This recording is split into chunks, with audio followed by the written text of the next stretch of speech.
Hugues, ceci être le journal du geek belge du 29 novembre 2020. Bon, question bouquin.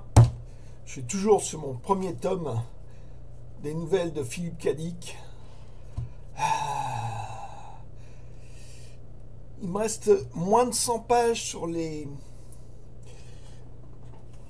1268 pages. Donc, par contre, il me reste toujours le deuxième tome. Je pense que je vais faire une pause entre les deux, hein, parce que oh, c'est bien, c'est très bien, mais alors, ouais, bah ça fait long, quoi. Mais c'est très bien. Donc, je peux pas, je vais peut-être me faire un Harry Potter, hein, au moins entre les deux, je sais pas, ou un San Antonio. Voilà. Une autre question qui se pose, c'est maintenant que j'ai ça, ça, ça, ça, ça, ça, ça. Ce sont les nouvelles de Philippe Cadic que j'avais avant. Bon, le problème, c'est que sur beaucoup de ces poches-là, les traductions des années 50 étaient pas bien respectueuses du texte d'origine, quoi. Des fois, c'était bien charcuté. J'ai eu des surprises comme ça, notamment sur je crois que c'est le Père Truquet, comme ça, où la fin était vraiment différente dans la version qu'il y a ici. Des fois, wow, il prenait de sacrées libertés, quoi. Donc, maintenant que j'ai mon intégrale, qu'est-ce que je vais faire de tout ça? Voilà. Je crois qu'il y en a certaines, je suis pas sûr que je vais les garder. Il y en a d'autres, c'est présence du futur. C'est une édition que j'adore. Le livre d'or, les livres d'or. Je sais pas me séparer. Ça, ouais, non, bof. Et ça, je me demande, quoi. Bon, il y en a peut-être certaines. Ça sera des cadeaux pour des potes. Pour en finir avec Philippe Cadic cette fois-ci, euh, j'en ai eu un dans ce vieux magazine. Une chouette petite histoire donc, mais le magazine lui-même, waouh, j'ai eu la chance d'en trouver un. Donc fiction datant de mars 54. Et à l'intérieur, il y a vraiment des jolies petites choses, quoi. Voilà, la science-fiction, les nouvelles, comme on les trouvait à l'époque. Et là, en petite fin, j'ai un truc à montrer qui est assez chouette. Voilà. Une pub pour Anticipation de Chef Fleuve Noir. Et une pub pour le premier Présence du futur, les chroniques martiennes de Ray Bradbury. Voilà. Des plantes qui font maigrir, tiens. Une pub pour le rayon fantastique, des premières collections de science-fiction en France. Voilà. J'ai eu la chance de trouver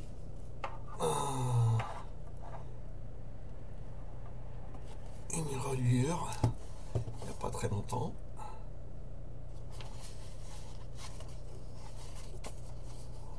Toujours la pub pour le rayon fantastique. En nouveauté, il y a Fondation d'Asimov. Et notamment dans ce numéro-là, voilà. Là, c'est sur les films. Et là, il parle d'un film sérieux, Planète Interdite. Ah ouais, c'est un film sérieux pour l'époque. C'est C'est franchement top. Ça, faudra que je le scanne et que je partage un de ces jours.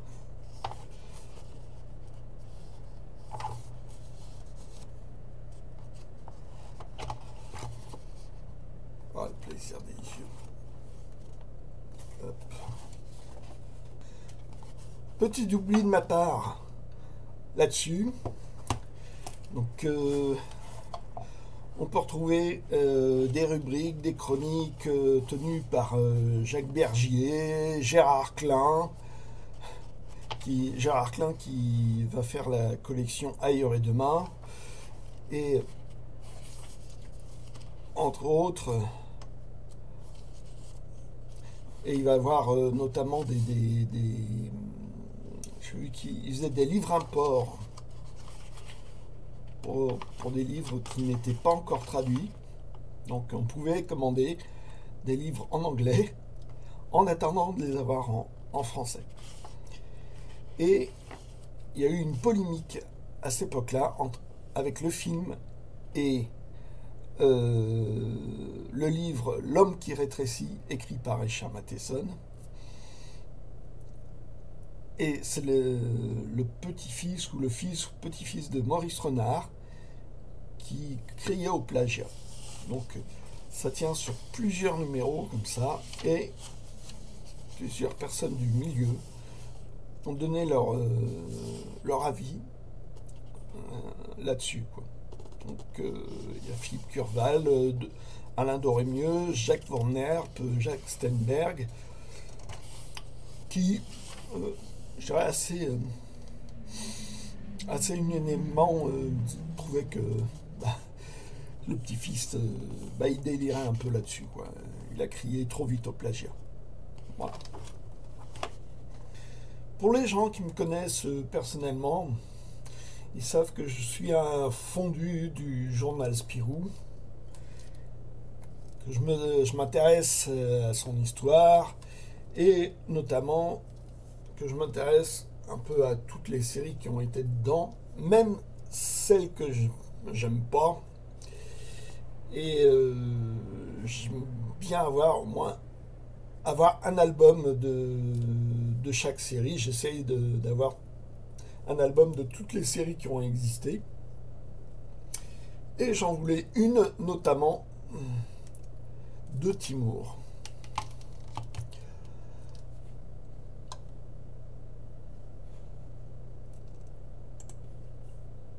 Alors Timur, c'est une institution dans le journal Spirou entre 1953 et 1970.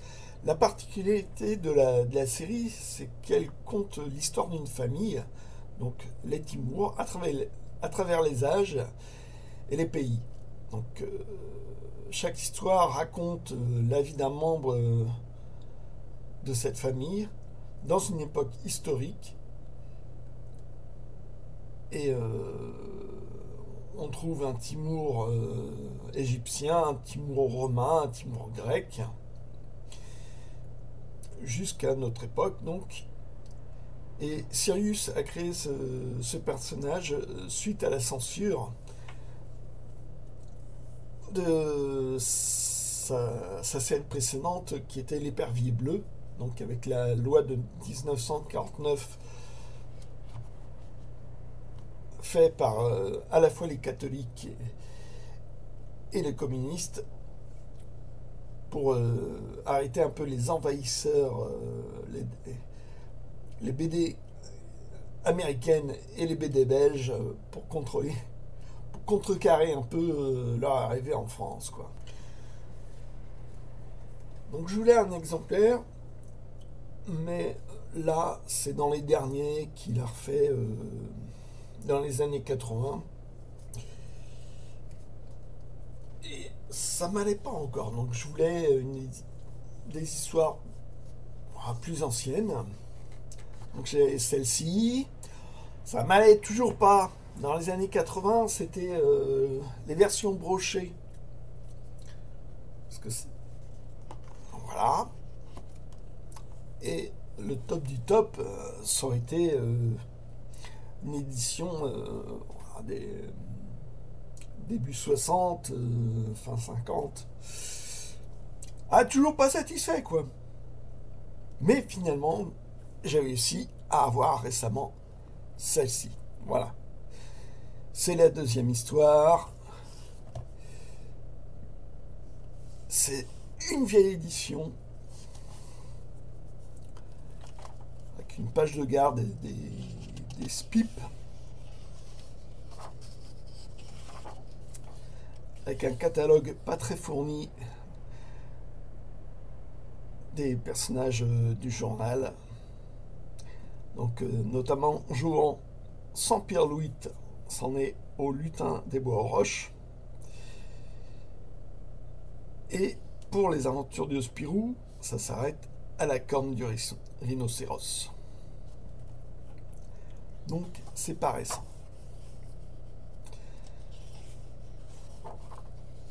Le dessin, ah bah Sirius, c'est assez particulier. Le scénario, c'est du très classique. J'ai un peu de mal, hein. Franchement, je l'ai lu. C'est sympa, mais pour moi, ça fait dater, quoi. Bon, c'est une vieille série, mais un pilier du journal Spirou. Et, waouh, c'est un joli petit truc. Bon, évidemment, je l'ai eu pas cher parce que il n'est pas en super état. Mais moi, ça me va quand même. Voilà. Alors, un peu de musique maintenant. Voilà. J'ai écouté Television Marquee Moon. Bon.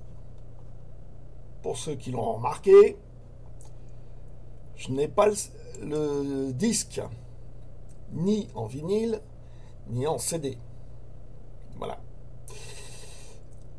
Alors, cet album-là, j'ai eu franchement du mal au début. Il m'a fallu 3 essais avant de commencer à apprécier. 3 essais étalés sur 20 ans. On m'a dit, j'ai lu plusieurs fois par-ci, par-là, c'est un album qui compte, c'est un classique du punk américain. Bof, punk ça, j'avais du mal, quoi. Mais bon, à force de lire des bouquins, des livres sur les différences du punk américain, qui est plutôt arty, un peu fait par des marginales, mais sans un côté social qu'avait le punk anglais. Bon, pour moi, ça avait été bizarre. Mais comme mes goûts ont dû changer en plusieurs années, ben, j'ai essayé. Et finalement, j'ai bien accroché. Donc ça, c'est le punk américain. On le voyait surtout au club CBGB, Country Blues, Country Bluegrass Blues, CBGB. Et là-bas, on commençait Wayne County, bon, Suicide, Blondie, Patti Smith, les Ramones, les Talking Heads, les Dead Boys et les Cramps. Même McLaren est passé par là. Il y a été et il a vu notamment Richard Hell des Television. Et il a repris quelques idées pour les Sex Pistols une fois rentré en Angleterre. Et ces quelques idées notamment, ce sont les habits rafistolés avec des épingles à nourrice et la même idée qu'une chanson de Richard Hell qui s'appelle Blank Generation. Chez les Sex Pistols, c'était Pretty Vacant. Voilà ce qu'on peut dire sur Television. Vous avez qu'à écouter. Je mets sur les références YouTube sous la description, dans la description de cette vidéo. Pour faire une lecture un peu facile, ouais, un peu des trucs rigolos, sympa, pour changer, je me suis fait du kit paddle. Donc c'est un geek en culotte courte qui aime bien les monstres, qui aime bien tout ce qui est dégoûtant. C'est vraiment délirant là-dessus. Et bon, je l'ai lu je sais pas combien de fois. Et cette fois-ci, dans cette lecture, je me suis attaché à voir la mise en place de l'univers. Donc j'ai commencé dans l'ordre, donc le premier, le deuxième, j'en suis au troisième là. Et donc on voit la mise en place donc de l'univers avec l'apparition de certains personnages ou la disparition d'autres qui ne qui est éphémère, quoi. Donc on voit juste la mer, une bulle de la mer parler, et on n'en aura plus aucune nouvelle. Il y a un peu de blond au début qui est pas mal présent, mais qui fait un peu du blond.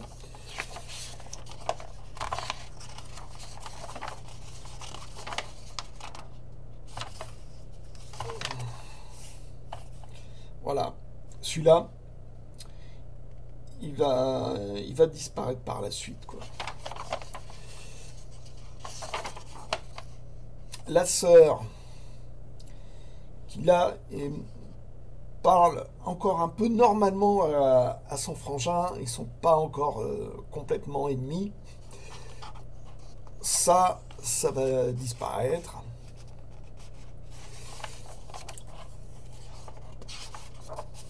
On verra par la suite l'arrivée de Horace, le plus jeune copain de Kid Paddle, enfin plus ingénu, l'amateur de Rikiki le canard. Et on va voir les premiers running gags où Horace se termine les lunettes pétées et souvent à l'hosto. Et les gags du petit barbare qui se fait écrabouiller à la fin ou qui meurt à la fin, juste avant la sortie. Et oui, puis pour moi, puis on voit le dessin qui est en rodage, c'est pas encore au point. Et ça, il va trouver son dessin définitif par la suite, quoi. Et c'est arrivé dans Spirou dans les début 90, et c'était au moment où je me désabonnais. C'était Spirou Magazine, pour ceux qui connaissent. Ça voulait rajeunir son lectorat, ce qui ne parvient jamais, quoi. Et je connaissais mal, j'étais pas séduit au début, quoi. Et puis j'ai eu un album en main, j'ai regardé ça de plus près, et je suis tombé dans le piège, une fois de plus. Alors pendant ce temps-là, j'ai écouté Buddy Holly. Buddy Holly, c'est parmi les premiers rockers blancs avec Elvis Presley. Donc il fait partie de ces rockers morts prématurément, parce qu'il est mort à 22 ans dans un crash d'avion le 3 février 1959. Et donc il est mort dans un petit avion avec Richie Valens et Big Bopper. Ça fait une partie d'une longue liste de rockers morts trop tôt, comme Eddie Cochrane, voire Jane Vincent. Et le moment de sa mort a contribué à la fin de la première époque du rock'n'roll américain, parce que bon, bah, notamment sa mort, celui d'Eddie Cochrane, il y a eu Elvis Presley qui est parti à l'armée et qui est revenu, qui a mis de l'eau dans son rock, comme dit Eddie Mitchell. Little Richard, il est tourné prédicateur, il avait arrêté le rock, et Chuck Berry en 60 s'est retrouvé en prison euh, pour, euh, pour avoir franchi une frontière aux États-Unis avec une mineure. Enfin, c'était un bon prétexte pour le foutre en tôle, quoi. Et les rockers seront remplacés par de gentils chanteurs anodins et surtout pas dangereux, quoi. Rien de subversif. Et le rock reviendra aux États-Unis par la British Invasion euh, avec l'arrivée des Beatles, des Rolling Stones, des Kings. Voilà, c'est c'est comme ça que le rock revient aux États-Unis, quoi. Ça va susciter des vocations à ce moment-là. Donc sa particularité, notamment vestimentaire, c'est que c'est un rocker à lunettes. Et là, j'ai un disque, et évidemment, il a pas ses célèbres lunettes. Donc dans les chansons qui sont devenues des classiques, avec, avec lui, ça a été Peggy Sue, la plus connue, Raven, That's a Busy Day et Oh Boy. Et moi, une que j'aime bien aussi beaucoup, qui est vraiment une comptine avec un accompagnement vraiment style boîte à musique qui s'appelle Everyday, qui est vraiment mais mignonne comme chanson, quoi. Et il chantera notamment euh, euh, Words of Love, qui va être repris par les Beatles dans l'album Beatles for Sale. Et les Beatles, le nom Beatles a été inspiré justement par le nom de son groupe. Et le nom de son groupe, c'était les Crickets. Et les Beatles, et ben Beatles, ça veut dire scarabée. Voilà. C'était le lien entre les deux, quoi. Et les Anglais apprécient vraiment beaucoup Buddy Holly. Comme j'ai relu récemment des BD de la collection Atonium, dont je ferai un sujet un peu plus tard, j'ai relu dans ce qui était à l'origine dans cette collection, Petit Peintre, qu'ils avaient fait, Dupuis et Belberian, pardon. Et ça m'a donné l'envie de relire Monsieur Jean, que j'ai connu par le troisième album. Donc Dupuis et Belberian, c'était connu notamment à Fluide Glacial, qui Fluide Glacial n'est pas mon truc dans l'ensemble. Donc j'ai découvert assez tard leur BD, donc, le deuxième. Et donc j'ai connu Monsieur Jean avec cet album-là. J'ai trouvé vachement sympa. Ce que j'aimais bien, c'est qu'ils stylisaient vraiment leur dessin. Ça cherchait pas à être réaliste, ni au niveau des décors, des dessins. Ça prenait vraiment sa distance avec, oui, bah, avec le style réaliste, quoi. Et simultanément, celui qui m'avait montré cet album-là m'avait montré ceci. Donc ça parle des petites aventures qui arrivent aux auteurs de BD, leur état d'esprit de l'époque, leur difficulté à dessiner l'album, à faire le scénario, Voilà, ça a été sorti par l'association, qui était un tout petit éditeur à l'époque. Et j'avais eu un coup de cœur là-dessus. Moi, la relecture de Monsieur Jean, il y a un petit côté bobo qui m'agace, quoi, sur des problèmes d'un écrivain, auteur, côté un petit peu culturel, sur ses amours. Voilà, c'est.